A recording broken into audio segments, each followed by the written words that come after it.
Welcome to SportsBeat KC, the Kansas City Star sports podcast. Today we're discussing the Chiefs and a contract, but not Chris Jones's deal. No, this one belongs to Patrick Mahomes. The day after the Chiefs collected their first victory of the season at Jacksonville, word got out that the Chiefs have restructured Mahomes' contract that restores his position as the game's highest paid player. The deal's worth about $210 million, guaranteed through 2026. It doesn't mean the length of the previous contract that took Mahomes into the 2030s is void. The Chiefs are simply shifting money from the end of the original contract to the next 4 seasons.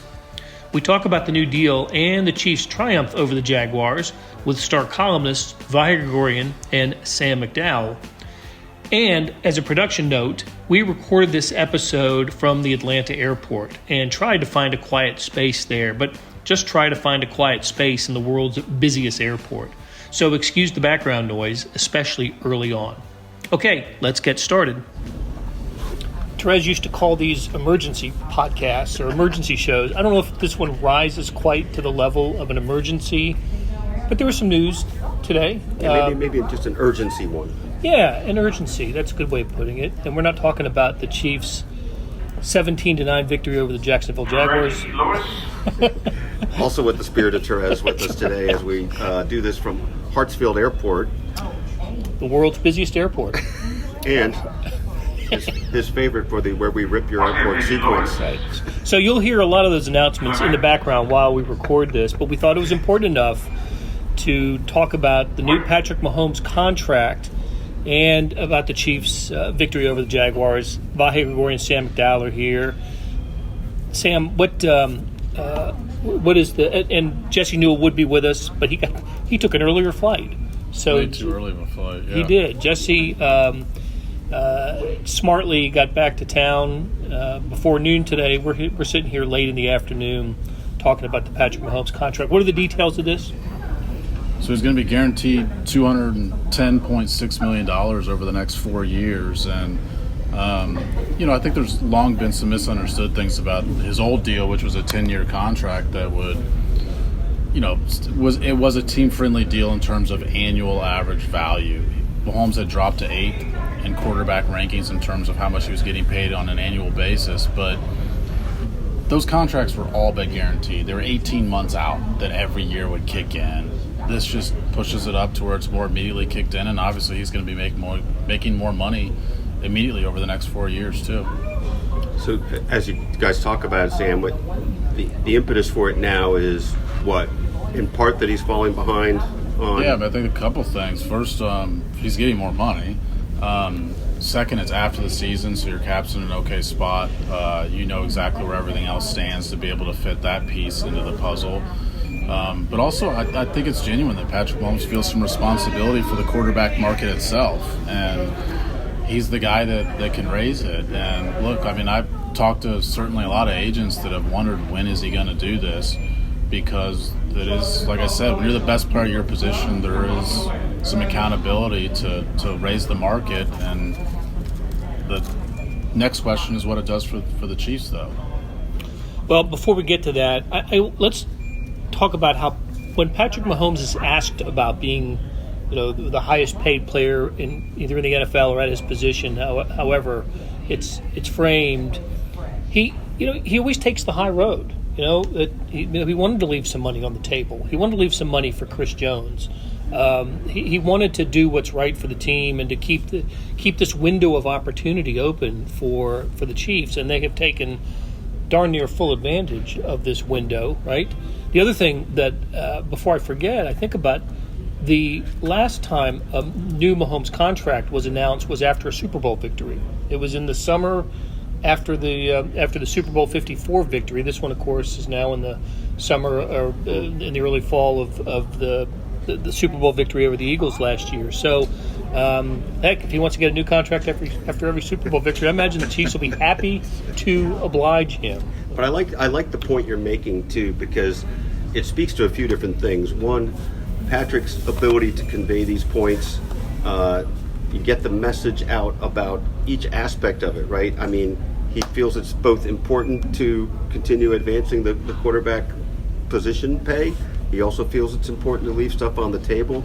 He has not been shy about kind of speaking to his responsibilities each of those ways, and I think that helps set the tone for how it's viewed too. And luckily, a sophisticated columnist like Sam McDowell writes about it a lot, and I think is able to put it in those terms. I mean, I think because of that, we've been able to explain it, I think, pretty well through the Star. He absolutely deserves to be the highest paid player in the game, does he not? To me, I don't think there's any doubt about it. I mean, I've always been pro player getting the most money they can. I mean, I don't think that Patrick Mahomes owes the Chiefs a discount. I still think this contract is a discount. Clark Hunt, as you said, basically commented that there's never going to be a fair amount to pay him. He'll always be underpaid. Yeah, he's always going to be on a discount in that sense. He's always going to make the Chiefs more money than they make him. But he's long had to wrestle with this complication of the Tom Brady model as far as keeping the window open for as long as he can. Is that does it close a little bit if Chiefs are going to have some? I guess it's not unreasonable to suspect that the Chiefs will have some salary issues going forward with this contract, but we certainly don't know what's going to happen with Chris Jones after this season, and all factors into the financial picture for the Chiefs. So, Sam, with Chris Jones, does this announcement, or it wasn't an announcement, the news today, have any impact on whether Chris Jones returns next year for the Chiefs? Yeah, I mean, it's Chris Jones and other Chris Joneses in the future. I mean, that's why you see situations with Chris Jones. It's why the 49ers are able to pay Nick Bosa the most money a defensive lineman's ever been paid, but the Chiefs can't afford that contract. The Chiefs last year won with Patrick Mahomes occupying over 17% of the cap. No team had ever done it with a player occupying more than 12.5. So they're already in uncharted territory trying to still win Super Bowls by paying their quarterbacks a monstrous amount of money. And this eventually will raise him more. Because, look, I mean, he was going to come down because the cap is escalating more than his contract. He did have an escalator in 2027, which is why, these two sides will get together again after 26 and probably revisit this deal, which we should clarify. I mean, there's a lot of talk about Mahomes is now on a 4-year deal. He was on a 10-year deal. And the 10-year deal, we all wrote it at the time. It expressed a long-term commitment that he didn't want to play anywhere else. We shouldn't veer off of that thought just because he's signing a 4-year deal. I mean, Patrick Mahomes, I still think, is going to play in Kansas City for a really long time. It's just that I think that what the 10-year deal showed is it's kind of impossible to predict what the future cap is going to be, and therefore impossible to predict exactly what money that an individual player should be making 7 years from now. Part of me wondered when Mahomes signed the 10-year deal for what truly is about $450 million. But with certain conditions met, to be over $500 million. I thought there was just something about announcing a $500 million contract for Patrick Mahomes to become the first North American athlete to be awarded a $500 million contract, and I just thought that was part of the show, if you will, 3 years ago. Hey, let's speaking of Chris Jones and Patrick Mahomes and other Chiefs, let's talk about what happened on Sunday in Jacksonville. It was a uneven game for sure. The Chiefs had to grind it out, as the headline in today's morning sports edition suggests, and grind it out they did. Patrick Mahomes had a nice game, but not a Patrick Mahomes-like game for the second time. This season's funny. In the opener, it was all about the drops by the wide receivers, and in this game, it was all about the penalties by the offensive linemen, with one player in particular. But just what are your next day thoughts about this game? Well, it's funny. I think we come out looking at Patrick's statistics as being sort of what you would normally, maybe expect out of him, except for that was a little skewed by that big play with Sky Moore late in the game. And I think, Sam got into this really in depth, but really they were off kilter all day, and look, it's crippling when you have that many penalties and turnovers, right? I mean, that just starts you off in a bad way. But I didn't think they were clicking much even when those things weren't happening. And this is a team now, they were averaging 30 points a game last year, 29.2 to be exact. And now, 21 and 17 in back-to-back games. That said, there were enough moments that I thought you could find some encouragement in. There was way better, and it's only a couple passes, but way better communication with Patrick and Sky Moore. That's going to be important. Just the way Patrick found him on the back shoulder. Sky Moore knew to be there that way in the touchdown. And, of course, having Kelsey back sort of starts to reset that. But it wasn't a great day for Kelsey. He had a couple balls he might usually catch that he didn't. And we can't really keep talking about the offense without talking about what the heck's going to happen with Jawan Taylor and how that's going to be officiated from here out. That was maybe the worst game an offensive lineman could possibly play. I don't know how a player. Who knows what the grades are? I'm sure they're out, right? Pro Football Focus grades, but that was unbelievably bad. So bad that he got pulled. Offensive linemen don't get pulled in the middle of a game, but Jawan Taylor was on the sideline talking to position coach Andy Heck while Prince. Help me with the name. Tega Wanago took a couple of snaps at right tackle. So incredibly frustrating game, incredibly frustrating podcast with the noise. Actually, this is a nice parallel to the game. This is what the Chiefs were up against yesterday. All kinds of noise getting in the way. Ambient noise here, but airport noise.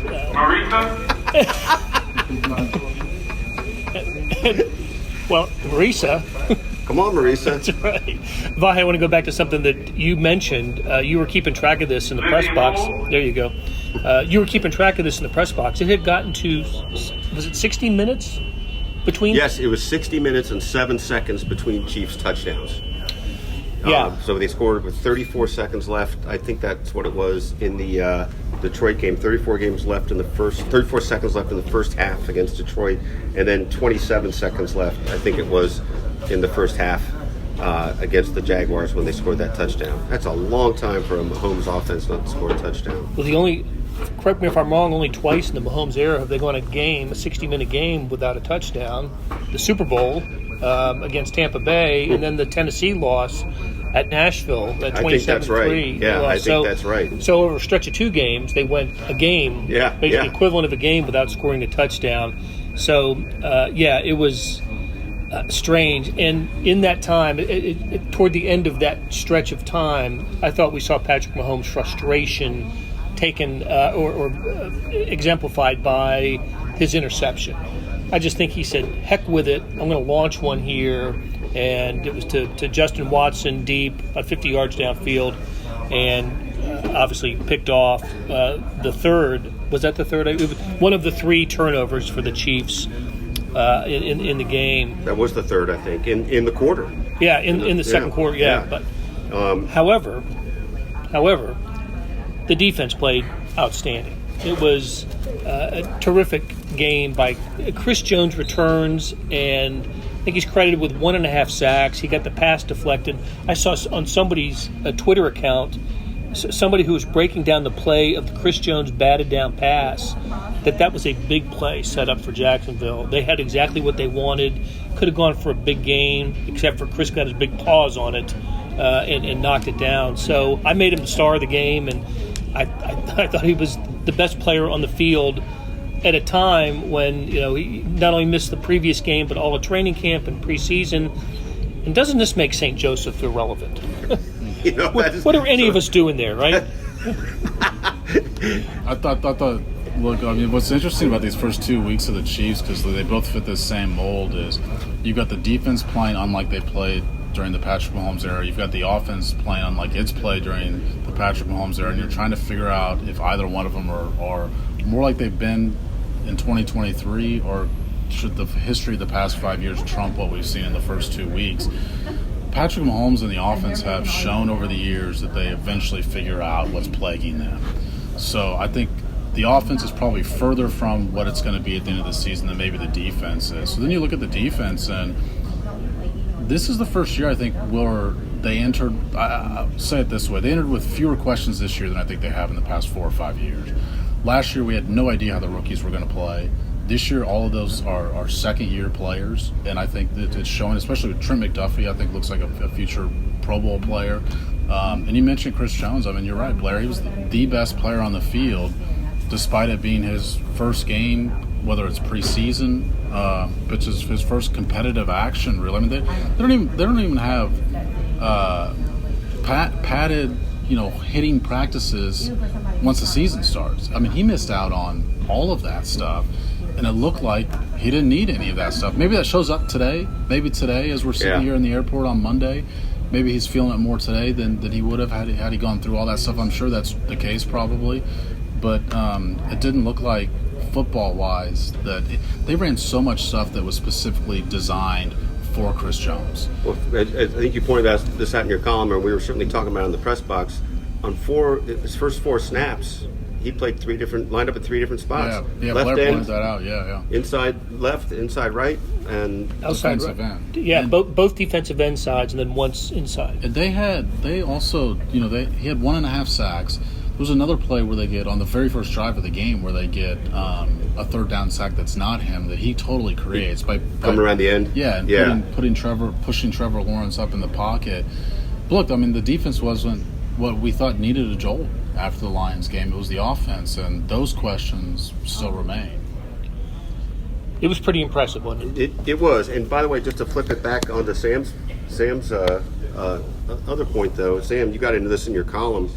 So the defense du jour for the season so far, it looks like you think it's the zone. The Chiefs are going to have to crack the code on that. Talked about that after both games, and that's why I said, because it's something new. It's not every year. Sometimes it's every other year. I mean, we talked a lot about everybody wants to blitz rookie quarterbacks. Well, Patrick Mahomes showed that he tore up the blitz his rookie year.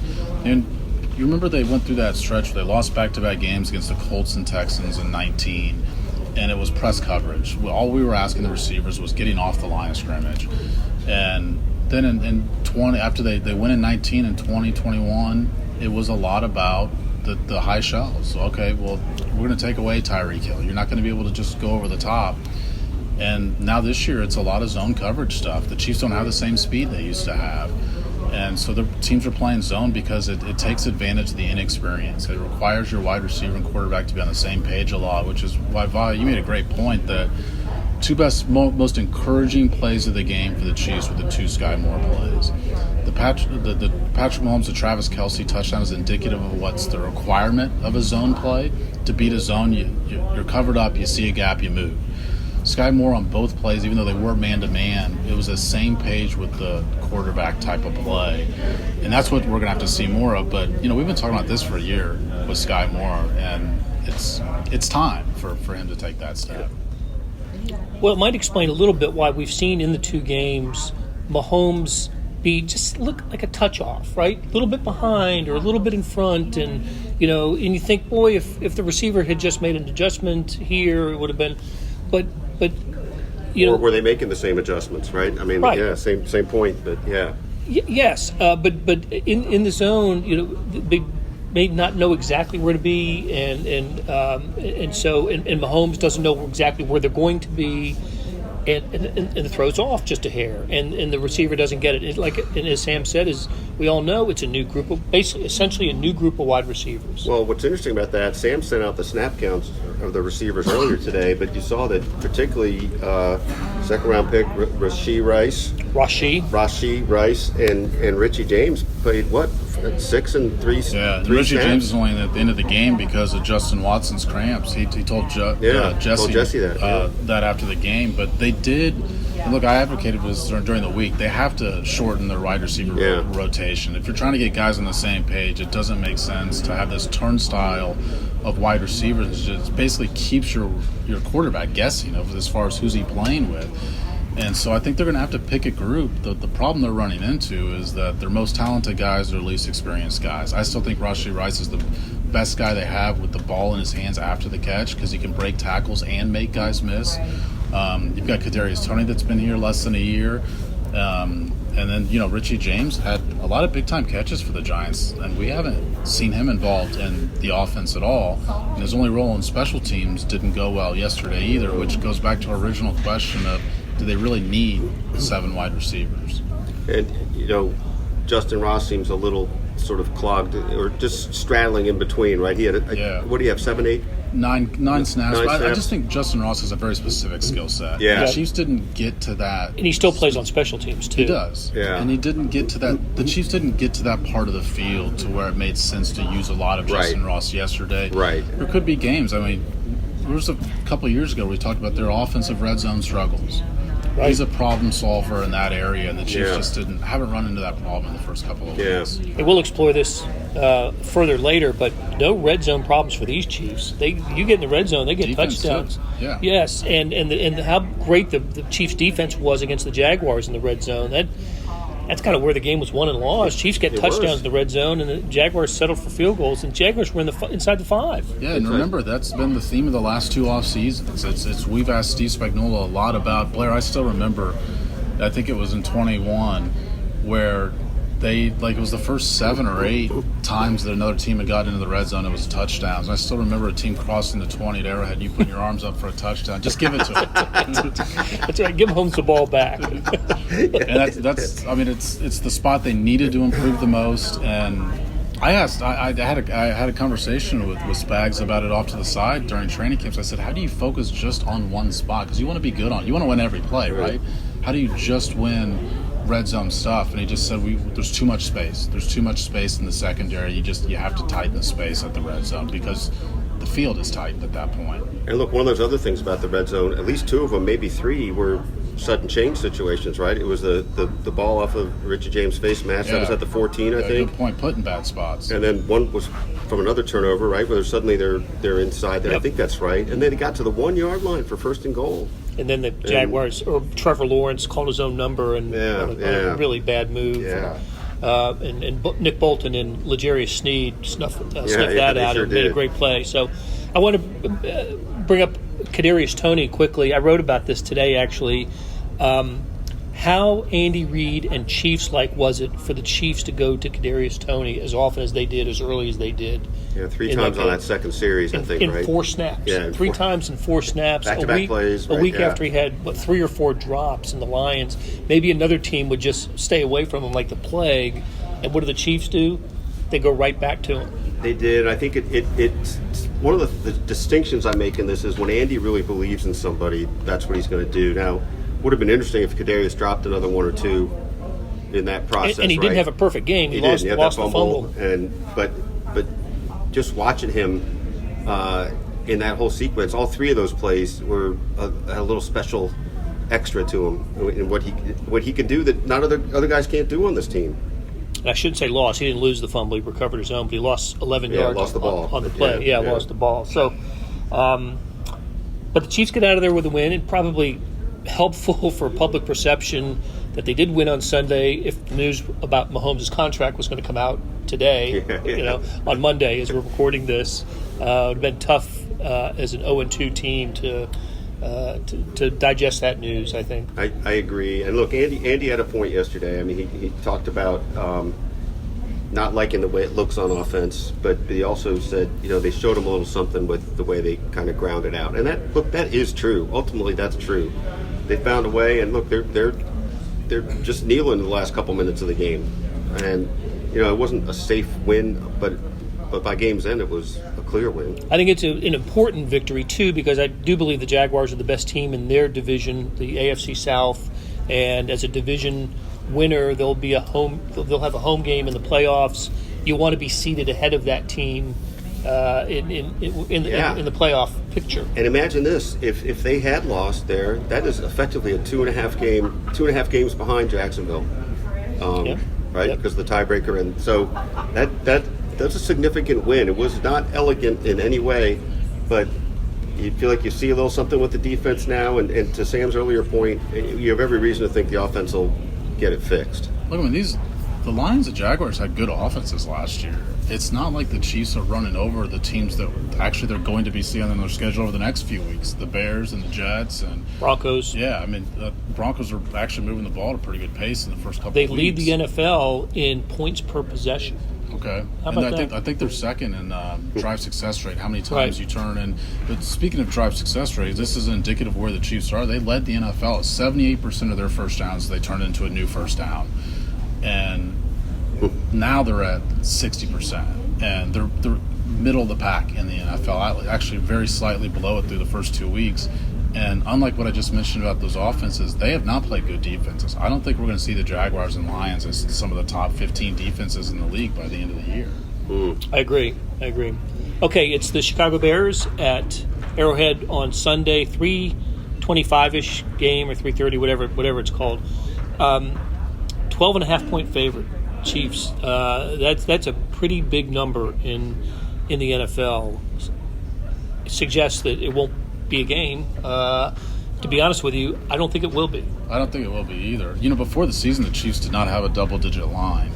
They were favored in every game, all 17, but didn't have a double-digit line, and you thought, well, somebody is going to fall, and the Chiefs are not going to fall.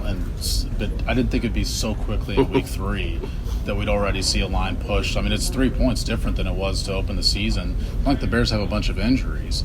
And the Bears, I think, before the season were this sexy pick. Their over-under was 7.5. They won 3 games last year. And I didn't see the reason for a 4.5 game improvement because they have the same quarterback. And the Chiefs have played, it was last year, wasn't it, that they played a lot of those running quarterbacks. And I think they eventually figured something out with it. Willie Gay, I think, has the speed to spy a quarterback like that. Boy, that's a good point. It's something we should think about with Justin Fields, the importance of the linebackers in this game. Look, Nick Bolton, as he often does, led the Chiefs in tackles against the Jaguars.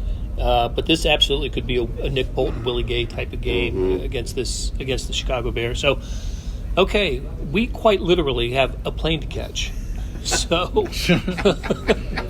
So we are going to continue our journey home to Kansas City and end this podcast that we enjoyed bringing to you because of the insights of our columnists Sam McDowell and Vahe Gregorian. Guys, thanks a lot. Oh, and listen, Jesse Newell, miss you, buddy. We'll get you on next week.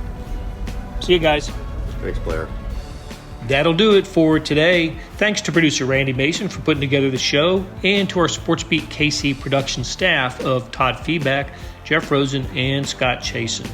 Tip of the cap to Sam McDowell and Vahe Gregorian for sharing their insights. The Star's Morning Sports Edition is the nation's best digital newspaper. You get complete coverage of the Chiefs, Royals, KU, Mizzou, K-State, Sporting, the KC Current, and more, plus tons of national and international sports news. I think it was 41 pages today. Check it out at liveedition.kansascity.com. Thanks for listening, and we'll be back soon with another SportsBeat KC, where we talk sports in and around Kansas City.